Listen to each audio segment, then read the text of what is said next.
Moisés foi o autor inspirado de 3 composições devocionais. Primeiro encontramos como Moisés, o poeta, cantando a canção que é apropriadamente unida à de Jesus, no Apocalipse, onde diz, a canção de Moisés e do Cordeiro. Ele era um poeta na ocasião em que o faraó e suas hostes foram lançados no Mar Vermelho, seus capitães escolhidos também se afogaram no Mar Vermelho. Mais adiante em sua vida, o descobrimos no caráter de um pregador, e então sua doutrina destilada como orvalho, e seu discurso pingando como a chuva, naqueles capítulos que são cheios de imagens gloriosas e ricos em poesia, que você encontrará no livro de Deuteronômio. E agora nos Salmos, o encontramos como autor de uma oração de Moisés, o homem de Deus. Feliz combinação do poeta, do pregador e do homem de oração. Onde 3 dessas coisas são encontradas juntas, o homem se torna um gigante acima de seus companheiros. Muitas vezes acontece que o homem que prega tem pouca poesia, e o homem que é o poeta não seria capaz de pregar e proferir seus poemas diante de imensas assembleias, mas seria apenas apto a escrevê-los sozinho. É uma combinação rara quando a verdadeira devoção e o espírito da poesia e eloquência se encontram no mesmo homem. Você verá neste salmo uma maravilhosa profundidade de espiritualidade. Você notará como o poeta se acalma no homem de Deus, e como, perdido em si mesmo, ele canta sua própria fragilidade. Declara a glória de Deus e pede que ele possa ter a bênção de seu Pai Celestial sempre repousando sobre sua cabeça. Este primeiro verso derivará interesse peculiar se você se lembrar do lugar onde Moisés estava quando ele orou assim. Ele estava no deserto, não em alguns dos salões do faraó, nem ainda em uma habitação na terra de Gósen, mas em um deserto. E talvez do cume da colina, olhando para as tribos de Israel enquanto elas estavam levantando suas tendas e marchando, ele pensou, pobres viajantes! Eles raramente descansam em qualquer lugar, eles não têm nenhuma habitação fixa onde possam morar. Aqui eles não têm cidade permanente, mas ele levantou seus olhos para cima, e ele disse, Senhor, Tu tens sido nossa morada em todas as gerações. Passando seu olhar de volta pela história, ele viu um grande templo onde o povo de Deus tinha habitado, e com seu olho profético rolando com frenesi sagrado, ele podia ver que através de todo o futuro os especialmente escolhidos de Deus seriam capazes de cantar, Senhor, Tu tens sido nossa morada em todas as gerações. Tomando este versículo como assunto do nosso discurso esta manhã, iremos, primeiramente, explicá-lo, e então tentaremos fazer o que os antigos puritanos chamavam de melhorá-lo, com o que eles não queriam dizer melhorar o texto, mas melhorar um pouco as pessoas na consideração do versículo. E, primeiro, tentaremos explicar um pouco. Aqui está uma habitação, Senhor, Tu tens sido a nossa morada, e, em segundo lugar, se eu puder usar uma palavra tão comum, aqui está o arrendamento dela, Tu tens sido a nossa morada em todas as gerações. Primeiro, então aqui está uma habitação, Senhor, Tu tens sido a nossa habitação. O poderoso Jeová, que preenche toda a imensidão, o eterno, o perpétuo, o grande eu sou, não se recusa a permitir figuras a respeito de si mesmo. Embora ele seja tão alto que o olho do anjo não o viu, embora ele seja tão elevado que a asa do querubim não o alcançou, embora ele seja tão grande que a extensão máxima das viagens dos espíritos imortais nunca descobriram o limite de si mesmo, ainda assim ele não se opõe a que seu povo fale dele tão familiarmente, e diga, Jeová, Tu tens sido a nossa habitação. Entenderemos melhor esta figura contrastando o pensamento com o estado de Israel no deserto, e, em segundo lugar, mencionando algumas coisas por meio de comparação, que são peculiares à nossa casa, e que nunca poderemos desfrutar se não formos os possuidores de uma habitação própria. Primeiro, contrastaremos esse pensamento, Senhor, Tu tens sido a nossa habitação, com a posição peculiar dos israelitas enquanto viajavam pelo deserto. Observamos, primeiro, que eles devem ter ficado em um estado de grande inquietação. Ao cair da noite, ou quando o pilar parou seu movimento, as tendas foram armadas, e eles se deitaram para descansar.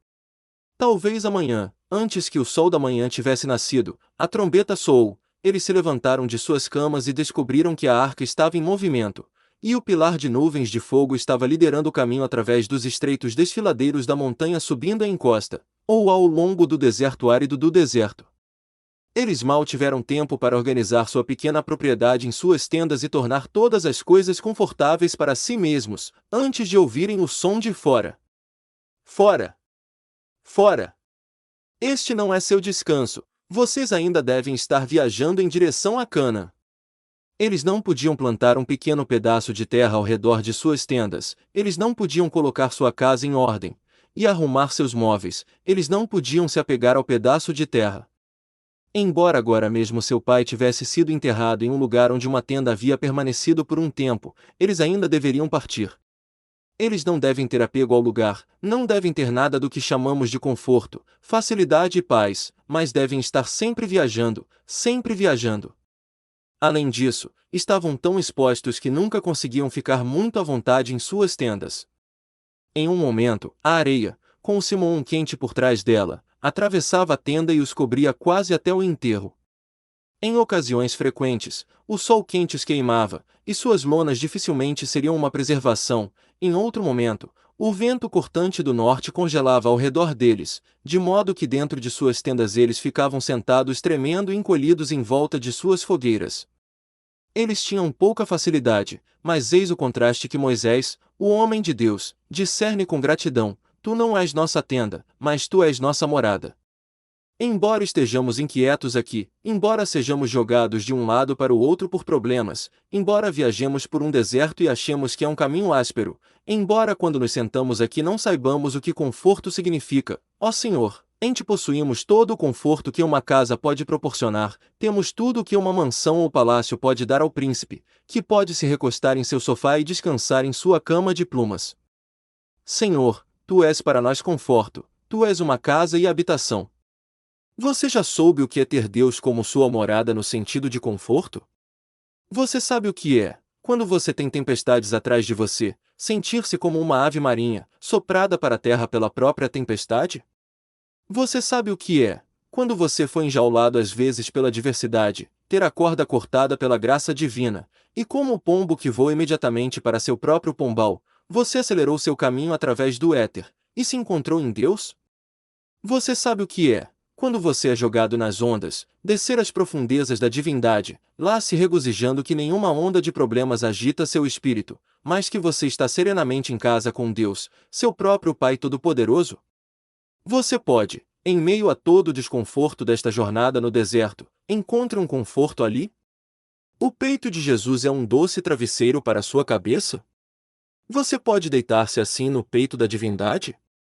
Você pode se colocar na corrente da providência e flutuar sem luta, enquanto os anjos cantam ao seu redor, divinamente guiados, divinamente conduzidos, estamos te carregando ao longo da corrente da providência para o oceano da bem-aventurança eterna.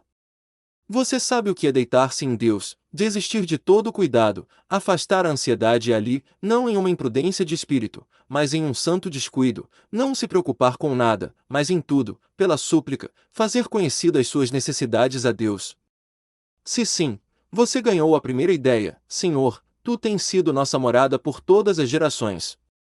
Novamente, os israelitas estavam muito expostos a todos os tipos de criaturas nocivas, devido a residirem em tendas e seus hábitos de peregrinação.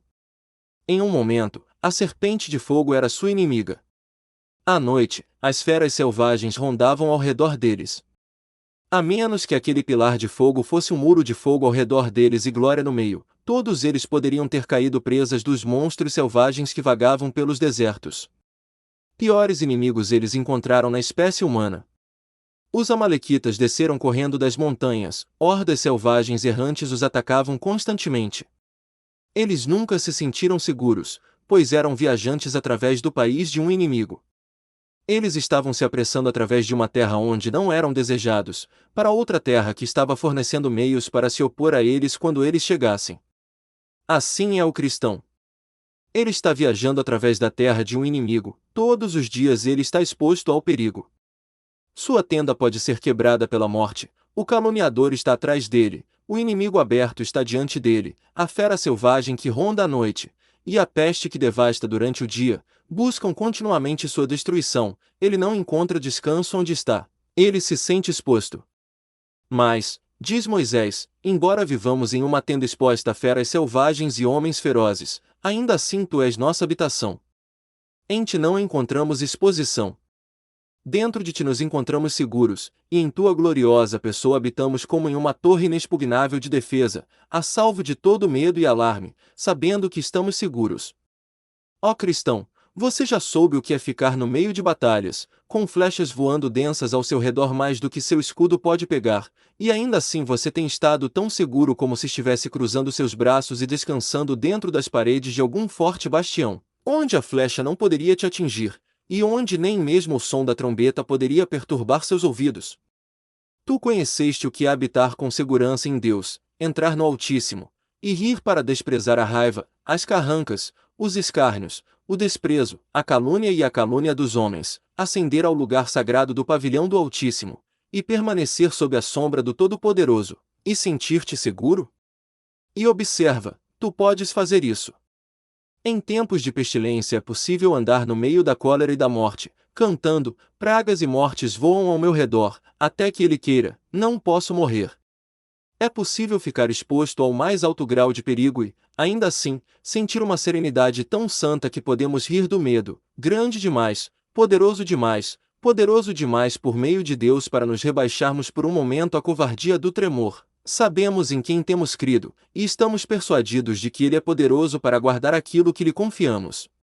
Quando homens sem teto vagueiam, quando pobres espíritos aflitos, derrotados pela tempestade, não encontram refúgio, entramos em Deus, fechando atrás de nós a porta da fé, dizemos: uivai, ventos, soprai, tempestades, rugi, feras, vinde, ladrões. Aquele que fez de Deus seu refúgio, encontrará uma morada muito segura, andará o dia todo sob sua sombra, e ali à noite descansará sua cabeça. Senhor, neste sentido, tu tens sido a nossa habitação. Novamente, o pobre Israel, no deserto, estava continuamente exposto a mudanças. Eles nunca ficavam muito tempo em um lugar. Às vezes, eles podiam ficar um mês em um lugar, bem perto das 70 palmeiras. Que lugar doce e agradável para sair todas as manhãs, sentar-se ao lado do poço e beber daquele riacho límpido. Avante, grita Moisés, e ele os leva para um lugar onde as rochas nuas se destacam da encosta da montanha, e a areia vermelha e ardente está sob seus pés, víboras brotam ao redor deles, e arbustos espinhosos crescem em vez de vegetação agradável. Que mudança eles têm! No entanto, outro dia eles chegarão a um lugar que será ainda mais sombrio. Eles andam por um desfiladeiro tão próximo e estreito, que os raios assustados do sol dificilmente ousam entrar em tal prisão, para que nunca mais encontrem o caminho de volta. Eles devem seguir em frente de um lugar para outro, mudando continuamente, nunca tendo tempo para se estabelecer e dizer: agora estamos seguros, neste lugar habitaremos. Aqui, novamente, o contraste lança luz sobre o texto. Diz Moisés, embora estejamos sempre mudando, Senhor, tu tens sido nossa morada por todas as gerações. O cristão não conhece nenhuma mudança com relação a Deus. Ele pode ser rico hoje e pobre amanhã, ele pode estar doente hoje e bem amanhã, ele pode estar feliz hoje, amanhã ele pode estar angustiado, mas não há mudança com relação ao seu relacionamento com Deus. Se ele me amou ontem, ele me ama hoje. Não sou nem melhor nem pior em Deus do que jamais fui. Que as perspectivas sejam arruinadas, que as esperanças sejam destruídas, que a alegria seja murcha, que os bolores destruam tudo, eu não perdi nada do que tenho em Deus. Ele é minha forte habitação a qual posso recorrer continuamente. O cristão nunca fica mais pobre e nunca fica mais rico com relação a Deus. Aqui, ele pode dizer, está uma coisa que nunca pode passar ou mudar. Na testa do Eterno nunca há um sulco, seu cabelo não é branqueado pela idade, seu braço não é paralisado pela fraqueza, seu coração não muda em suas afeições, sua vontade não varia em seu propósito, ele é o imutável Jeová, permanecendo firme e para sempre. Tu és nossa habitação. Assim como a casa não muda, mas permanece no mesmo lugar, assim eu te encontrei desde a minha juventude. Quando fui lançado sobre ti pela primeira vez desde o seio de minha mãe, eu te encontrei, meu Deus da providência. Quando te conheci pela primeira vez por aquele conhecimento espiritual que somente tu podes dar, eu te encontrei uma habitação segura, e eu te encontro assim agora. Sim, quando eu estiver velho e grisalho, eu sei que tu não me abandonarás, tu serás a mesma morada em todas as gerações. Mais um pensamento em contraste com a posição dos israelitas conosco, isto é, cansaço. Quão cansado Israel deve ter estado no deserto! Quão cansadas devem ter sido as solas dos seus pés com suas constantes jornadas!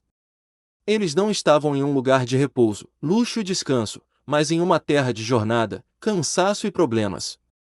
Acho que os vejo viajando, enxugando frequentemente o suor ardente de suas testas e dizendo: "Oh, se tivéssemos uma habitação onde pudéssemos descansar!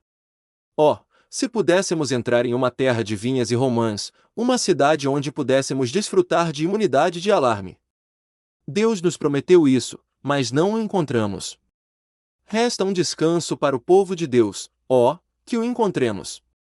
Cristão. Deus é a sua habitação neste sentido. Ele é seu descanso, e você nunca encontrará descanso, exceto nele. Eu desafio um homem que não tem Deus a ter uma alma em repouso. Aquele que não tem Jesus como seu Salvador, sempre será um espírito inquieto. Leia alguns versos de Byron e você descobrirá que ele, se ele realmente estivesse se imaginando, é a própria personificação daquele espírito que andava de um lado para o outro buscando descanso e não o encontrava. Aqui está um de seus versos: "Eu vou como um pássaro no ar, em busca de um lar e um descanso, um bálsamo para a doença da preocupação, uma felicidade para um peito não abençoado." Leia a vida de qualquer homem que não teve justificação evangélica, ou não teve conhecimento de Deus, e você descobrirá que eles eram como o pobre pássaro que teve seu ninho derrubado, e não sabia onde descansar, voando por aí, vagando e buscando uma habitação. Alguns de vocês tentaram encontrar descanso em Deus. Vocês buscaram encontrá-lo em sua riqueza, mas vocês levantaram a cabeça quando a deitaram naquele travesseiro. Vocês buscaram em um amigo, mas o braço daquele amigo foi um junco quebrado, onde vocês esperavam que fosse um muro de força. Vocês nunca encontrarão descanso exceto em Deus, não há refúgio senão nele. Oh! Que descanso e compostura há nele! É mais do que sono, mais do que calma, mais do que quietude, mais profundo do que a quietude morta do mar silencioso em suas profundezas mais profundas, onde não é perturbado pela menor ondulação, e os ventos nunca podem se intrometer.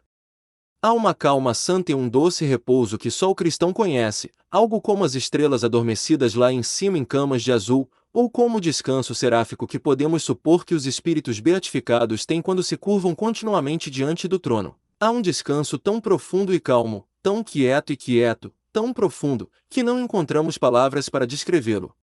Você o experimentou e pode se alegrar com isso. Você sabe que o Senhor tem sido sua morada, seu doce, calmo e constante lar, onde você pode desfrutar. Primeiro de tudo, a morada do homem é o lugar onde ele pode se desdobrar, sentir-se em casa e falar familiarmente. Neste púlpito, devo verificar um pouco minhas palavras. Lido com homens do mundo que observam meu discurso e estão sempre em alerta, homens que desejam ter isso ou aquilo para vender, devo estar em guarda. Então vocês, homens de negócios, quando estão na bolsa ou em suas lojas, precisam se proteger. O que o homem faz em casa? Ele pode expor seu peito e fazer e dizer o que quiser, é sua própria casa, sua morada, e ele não é um mestre lá? Ele não fará o que quiser com o que é seu? Certamente, pois ele se sente em casa. Ah! Meu amado, você já se encontrou em Deus para estar em casa? Você esteve com Cristo e contou seus segredos em seu ouvido, e descobriu que podia fazer isso sem reservas? Geralmente não contamos segredos a outras pessoas, pois se o fizermos, e as fizermos prometer que nunca os contarão, elas nunca os contarão, exceto a primeira pessoa que encontrarem. A maioria das pessoas que têm segredos contados a elas são como a senhora de quem se diz que nunca contou seus segredos, exceto a dois tipos de pessoas, aquelas que lhe perguntaram e aquelas que não perguntaram. Você não deve confiar nos homens do mundo, mas você sabe o que é contar todos os seus segredos a Deus em oração, sussurrar todos os seus pensamentos a Ele? Você não tem vergonha de confessar seus pecados a Ele com todos os seus agravos, você não pede desculpas a Deus, mas coloca a cada agravo, descreve todas as profundezas de sua baixeza. Então, quanto às suas pequenas necessidades, você teria vergonha de contá-las a outra pessoa, diante de Deus, você pode contá-las todas. Você pode contar a Ele sua tristeza que você não sussurraria ao seu amigo mais querido. Com Deus, Você pode estar sempre em casa, você não precisa estar sob nenhuma restrição. O cristão imediatamente dá a Deus a chave do seu coração, e deixa que ele revire tudo. Ele diz: aí está a chave de cada armário, é meu desejo que tu os abras todos. Se houver joias, elas são tuas, e se houver coisas que não deveriam estar lá, expulsa-as, sonda-me, e prova meu coração. Quanto mais Deus vive no cristão, mais o cristão o ama, quanto mais Deus vem vê-lo, mais ele ama seu Deus. E Deus ama seu povo ainda mais quando eles estão familiarizados com ele. Você pode dizer neste sentido: Senhor, tu tens sido minha morada? Então, novamente, o lar do homem é o lugar onde suas afeições estão centradas. Deus nos livre daqueles homens que não amam seus lares. Vive lá um homem tão vil, tão morto, que não tem afeição por sua própria casa. Se sim, certamente a centelha do cristianismo deve ter morrido completamente. É natural que os homens amem seus lares, é espiritual que eles os amem ainda mais. Em nossos lares, encontramos aqueles a quem devemos e sempre seremos mais apegados. Lá, nossos melhores amigos e parentes moram. Quando vagamos, somos como pássaros que deixaram seus ninhos e não conseguem encontrar um lar fixo. Desejamos voltar e ver novamente aquele sorriso, agarrar mais uma vez aquela mão amorosa e descobrir que estamos com aqueles a quem os laços de afeição nos uniram. Desejamos sentir, e todo homem cristão sentirá, em relação à sua própria família, que eles são a urdidura e a trama de sua própria natureza, que ele se tornou parte e porção deles, e ali ele centraliza sua afeição. Ele não pode se dar ao luxo de esbanjar seu amor em todos os lugares. Ele o centraliza naquele ponto em particular, naquele oásis neste mundo escuro e desértico. Homem cristão, Deus é sua habitação nesse sentido? Você entregou toda a sua alma a Deus? Você sente que pode trazer todo o seu coração a Ele e dizer: ó, Deus, eu amo da minha alma, com a mais apaixonada seriedade eu te amo. O ídolo mais querido que conheci, seja ele qual for, ajude-me a arrancá-lo do seu trono, e adorar somente a ti. Ó Deus! Embora eu às vezes vagueie, ainda assim eu te amo em minhas andanças, e meu coração está fixo em ti. O que quer que a criatura me engane, eu detesto essa criatura, ela é para mim como a maçã de Sodoma. Tu és o mestre da minha alma, o imperador do meu coração, não vice-regente, mas rei dos reis. Meu espírito está fixo em ti como o centro da minha alma. Tu és o mar do amor, onde todos os meus prazeres rolam, o círculo onde minhas paixões se movem, o centro da minha alma. Ó Deus! Tu tens sido nosso refúgio de geração em geração. Minha próxima observação é sobre o arrendamento desta moradia. Deus é a habitação do crente. Às vezes, você sabe, as pessoas são expulsas de suas casas, ou suas casas desabam sobre suas orelhas. Nunca é assim com a nossa, Deus é nossa habitação ao longo de todas as gerações. Vamos olhar para os tempos passados, e descobriremos que Deus tem sido nossa habitação. Ó, a velha casa em casa! Quem não a ama? O lugar da nossa infância, a velha árvore do telhado, a velha cabana. Não há nenhuma vila em todo o mundo tão boa quanto aquela vila em particular onde nascemos.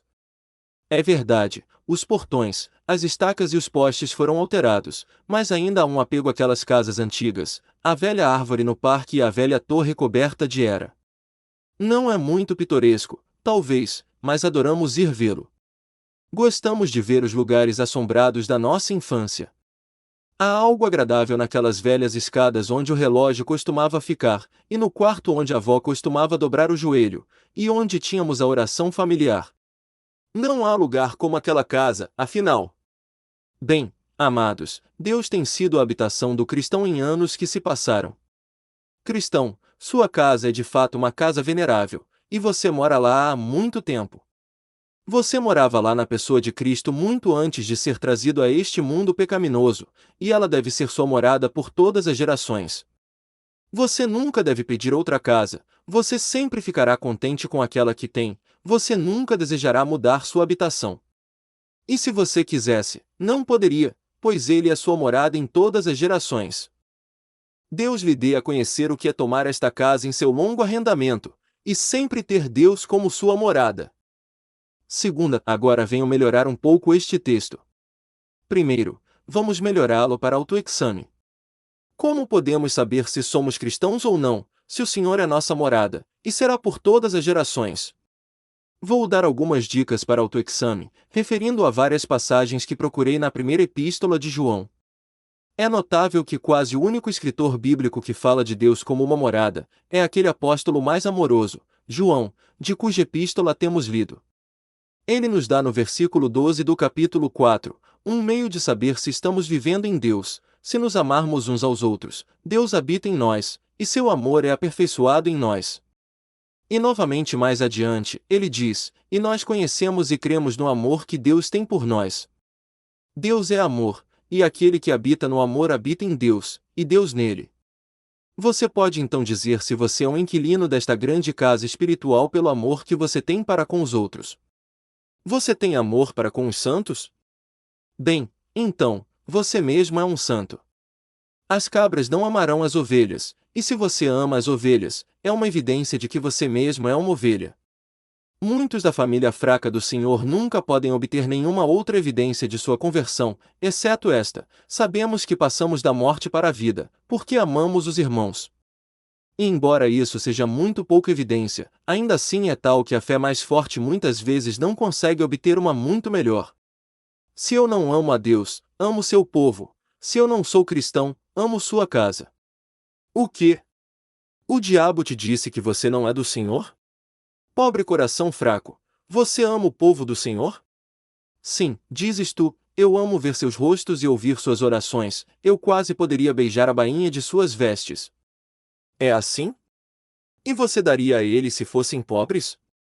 Você os visitaria se estivessem doentes e cuidaria deles se precisassem de assistência?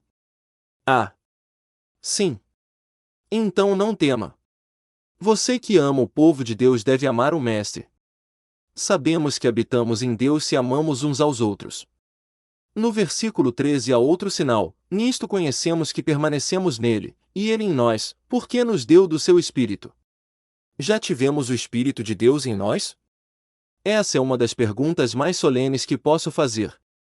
Muitos de vocês sabem o que é ser animado por sentimentos religiosos que nunca tiveram o Espírito de Deus.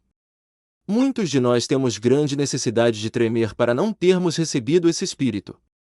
Eu mesmo tentei inúmeras vezes, de diferentes maneiras, para ver se realmente sou um possuidor do Espírito de Deus ou não. Sei que as pessoas do mundo zombam da ideia e dizem: é impossível para qualquer corpo ter o Espírito de Deus. Então é impossível para qualquer corpo ir para o céu, pois precisamos ter o Espírito de Deus, precisamos nascer de novo do Espírito, antes de podermos entrar lá. Que pergunta séria é esta: eu tive o Espírito de Deus em mim. É verdade, minha alma às vezes é elevada ao alto, e sinto que poderia cantar como um serafim. É verdade, às vezes sou derretido por profunda devoção, e poderia orar em terrível solenidade. Mas os hipócritas também poderiam, talvez. Eu tenho o Espírito de Deus? Você tem alguma evidência dentro de você de que tem o Espírito? Você tem certeza de que não está trabalhando sob uma ilusão e um sonho?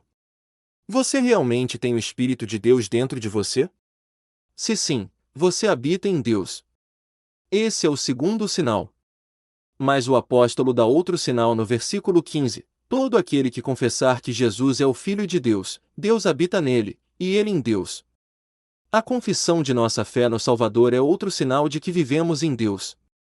Ó! Pobre coração, você não pode ficar sob este sinal? Você pode ter pouca ousadia, mas pode dizer: eu creio no nome do Senhor Jesus Cristo? Se sim, você habita em Deus. Muitos de vocês, eu sei, dizem, quando ouço um sermão, sinto-me afetado por ele. Quando estou na casa de Deus, sinto-me como um filho de Deus, mas os negócios, cuidados e problemas da vida me afastam, e então temo que não sou. Mas você pode dizer: eu creio em Cristo, sei que me lanço em sua misericórdia e espero ser salvo por ele. Então não diga que você não é um filho de Deus se você tem fé. Mas há mais um sinal pelo qual devemos nos examinar, no capítulo 3, versículo 24, aquele que guarda os seus mandamentos nele permanece, e ele nele.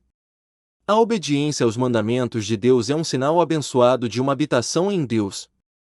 Alguns de vocês têm muita conversa religiosa, mas não muita caminhada religiosa, um grande estoque de piedade externa, mas não muita piedade interior real, que se desenvolve em suas ações.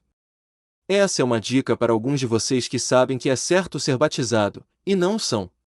Vocês sabem que é um dos mandamentos de Deus, que aquele que crer será batizado, e vocês estão negligenciando o que sabem ser seu dever. Vocês estão habitando em Deus, não duvido, mas lhes falta uma evidência disso, a saber, obediência aos mandamentos de Deus. Obedeçam a Deus, e então vocês saberão que estão habitando nele. Mas tenho outra palavra para melhorar, e essa é uma de parabéns. Vocês que habitam em Deus, permitam-me parabenizá-los.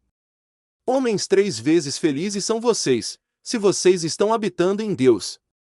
Vocês não precisam corar para se comparar com anjos, vocês não precisam pensar que alguém na terra pode compartilhar tal felicidade como a sua.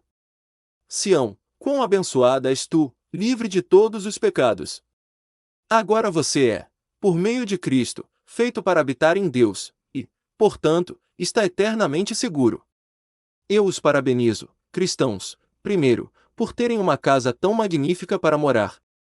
Vocês não têm um palácio que seja tão deslumbrante quanto o de Salomão, um palácio poderoso tão imenso quanto as moradias dos reis da Síria ou da Babilônia. Mas vocês têm um Deus que é mais do que as criaturas mortais podem contemplar. Vocês habitam em um tecido imortal. Vocês habitam na divindade, algo que está além de toda habilidade humana. Eu os parabenizo, além disso, por viverem em uma casa tão perfeita. Nunca houve uma casa na Terra que não pudesse ser um pouco melhorada, mas a casa em que você mora tem tudo o que você quer, em Deus você tem tudo o que precisa.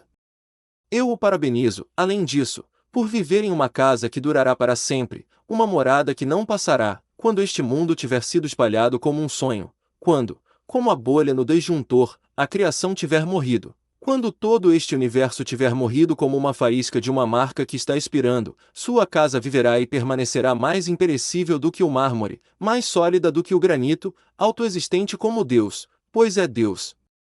Seja feliz então. Agora, por último, uma palavra de admoestação e aviso para alguns de vocês. Meus ouvintes, que pena é que temos que dividir nossa congregação, que não podemos falar com vocês em massa como sendo todos cristãos. Esta manhã, eu gostaria de poder tomar a palavra de Deus e dirigi-la a todos vocês, para que todos vocês pudessem compartilhar as doces promessas que ela contém. Mas alguns de vocês não as teriam se eu as oferecesse. Alguns de vocês desprezam Cristo, meu bendito Mestre.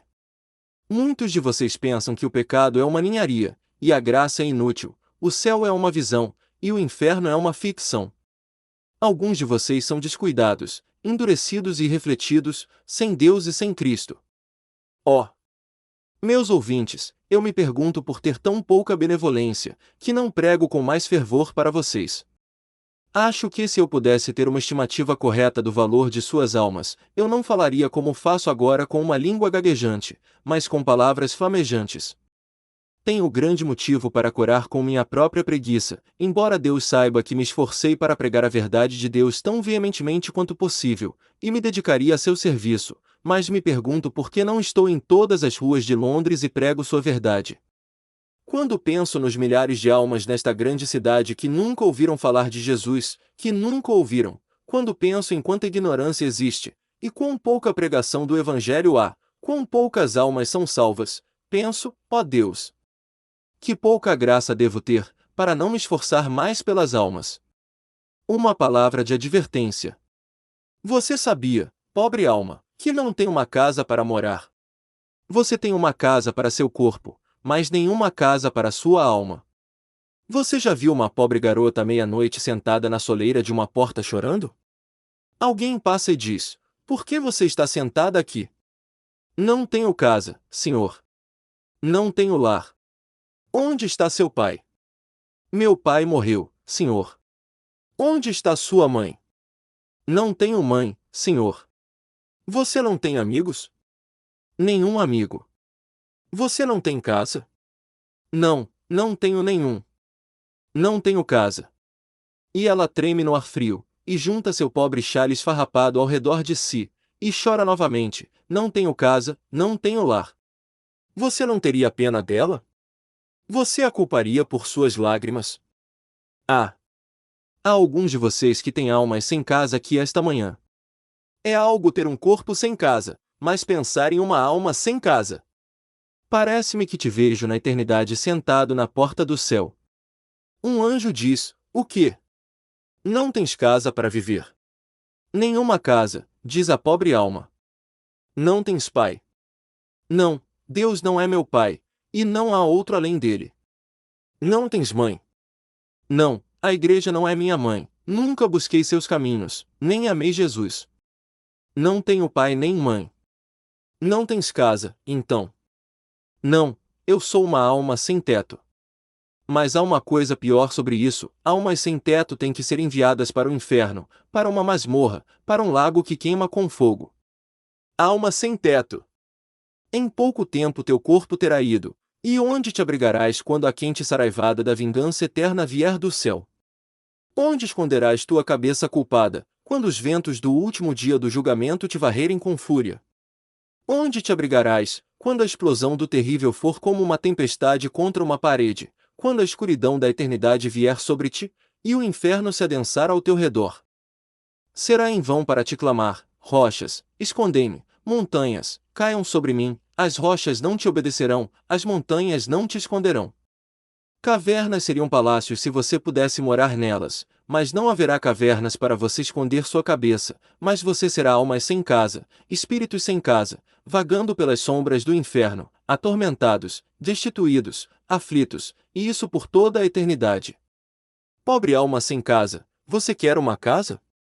Eu tenho uma casa para alugar esta manhã para cada pecador que sente sua miséria. Você quer uma casa para sua alma? Então eu condescenderei com homens de baixa condição, e lhe direi em linguagem caseira, que tem uma casa para alugar. Você me pergunta qual é a compra? Eu lhe direi: é algo menos do que a natureza humana orgulhosa gostaria de dar. É sem dinheiro e sem preço. Ah! Você gostaria de pagar algum aluguel, não é? Você adoraria fazer algo para ganhar a Cristo. Você não pode ter a casa então, ela é sem dinheiro e sem preço. Eu já lhe contei o suficiente sobre a casa em si, e portanto não descreverei suas excelências. Mas eu lhe direi uma coisa, que se você se sente uma alma sem casa esta manhã, você pode ter a chave amanhã, e se você se sente uma alma sem casa hoje, você pode entrar nela agora. Se você tivesse uma casa própria, eu não a ofereceria a você, mas já que você não tem outra, aqui está. Você vai alugar a casa do meu mestre por toda a eternidade, sem nada para pagar por ela, nada além do aluguel de amar e servi-lo para sempre?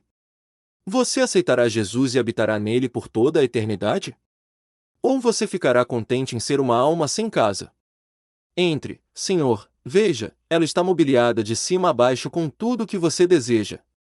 Tem porões cheios de ouro, mais do que você gastará enquanto viver, tem uma sala onde você pode se entreter com Cristo e festejar em seu amor, tem mesas bem estocadas com comida para você viver para sempre, tem uma sala de estar de amor fraternal onde você pode receber seus amigos. Você encontrará uma sala de descanso lá em cima onde você pode descansar com Jesus, e no topo há um mirante, de onde você pode ver o próprio céu. Você terá a casa ou não? Ah! Se você não tiver casa, você dirá: eu gostaria de ter a casa, mas posso tê-la? Sim, aí está a chave. A chave é: venha a Jesus. Mas, você diz, estou muito maltrapilho para uma casa dessas. Não importa, há roupas lá dentro. Como Rowland Hill disse uma vez: eu gostaria de ter a casa, mas posso tê-la? Sim, aí está a chave. A chave é: venha a Jesus. Mas, você diz, estou muito maltrapilho para uma casa dessas. Não importa, há roupas lá dentro. Como Rowland Hill disse uma vez: eu gostaria de ter a casa, mas posso tê-la? Sim, aí está a chave. A chave é: venha a Jesus. Mas, você diz, estou muito maltrapilho para uma casa dessas. Não importa, há roupas lá dentro. Como Rowland Hill disse uma vez: venha nu, venha imundo, venha esfarrapado, venha pobre, venha miserável, venha sujo, venha exatamente como você é. Se você se sente culpado e condenado, venha, E embora a casa seja boa demais para você, Cristo fará de você bom o suficiente para a casa em breve. Ele o lavará e o purificará, e você ainda poderá cantar com Moisés, com a mesma voz inabalável: Senhor, tu tens sido minha morada por todas as gerações.